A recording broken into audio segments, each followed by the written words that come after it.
Bonjour.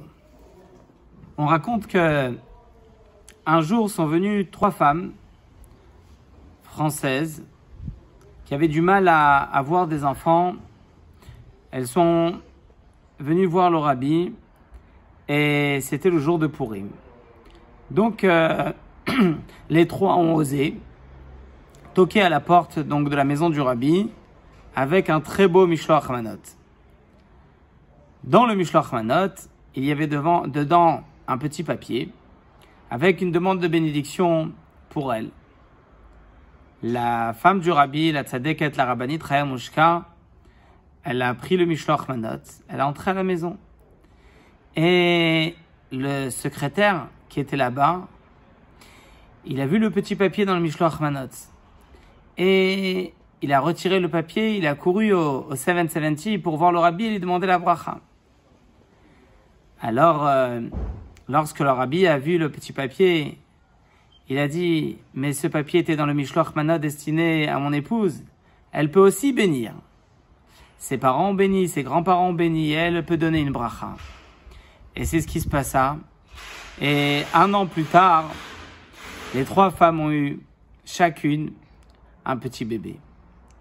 En réalité, cette histoire nous illustre ce qui se passe dans notre génération à nous.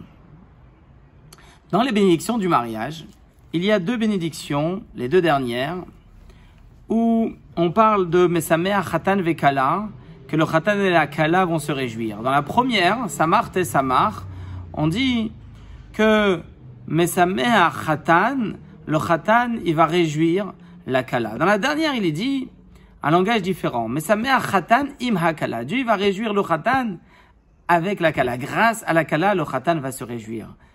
Quelle est la différence entre la première et la deuxième? Alors, nos sages nous disent que dans la première, on parle de la situation du peuple juif en Galout. C'est l'homme qui amène la simcha, c'est l'homme qui amène la joie, il doit amener la subsistance, il doit amener la bénédiction, la bracha, il doit amener la réussite à la maison, il doit réjouir sa femme. Lorsque Mashiach viendra, alors là il est écrit Eshet Chayil Ateret Baala, une femme vertueuse, elle sera la couronne de son mari. On va pouvoir voir la grandeur de la femme. La force de la femme va se révéler et à ce moment-là, c'est elle qui sera la couronne de son mari et c'est pour ça qu'il est écrit mais sa mère Chatan im hakala, c'est la kala qui va réjouir le Chatan. Alors, c'est la raison pour laquelle maintenant, on est une génération qui est très proche de Mashiach. Puisqu'on est très proche de Mashiach, donc on commence à avoir un avant-goût à Mashiach. De la même manière que dans l'étude de la Torah, on a un avant-goût avec l'étude des profondeurs de la Torah, de la Chassidut.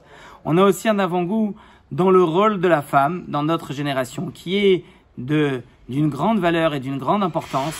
Comme le rabbi avait demandé que quand on part en shlichut, en mission pour aller rapprocher les juifs du judaïsme, alors on le fait à 2, le shaliach et la shlucha, l'homme et la femme.